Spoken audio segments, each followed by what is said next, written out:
Bobav dan počinje iznenada kada se njegov alarm oglasi i izbaci ga iz kreveta. S grogi osmijehom priprema se za još jednu avanturu za volanom. U kabini svog kamioneta hvata se u koštac s nestašnim GPS-om i harva se s teretnom mrežom koja je, čini se, odlučna da ga zapetlja. Svaki učitani predmet je bitka protiv gravitacije i razigrani ples s opremom. Navigirajući kroz užurbani grad, Bobo za dlaku izbjegava sudar sa skupinom golubova.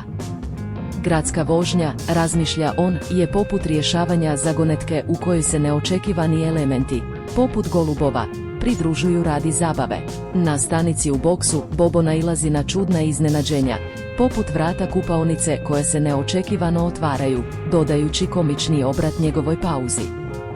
Dan poprima neočekivani preokret kada Bobo otkrije probušenu gumu.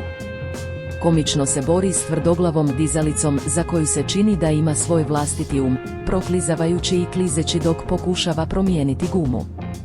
Pregledavanje stare karte tijekom skretanja otkriva njezin skriveni talent prevelikog labirinta, dodajući šaljivi izazov navigaciji zatvorenom cestom. Unatoč izazovima, Bobo uspijeva isporučiti svoj teret točno na vrijeme, izbjegavajući paradu rasplesanih vjeverica koje prelaze cestu. Svaka isporuka, razmišlja on, dolazi s vlastitom bubnjenjem, ponekad popraćena neočekivanim suputnicima poput rasplesanih vjeverica. Kako se dan spušta, Bobo diže palac prema gore kameri, dijeleći neobičnu mudrost o životu na cesti. Očekujte neočekivano i uživajte u vožnji.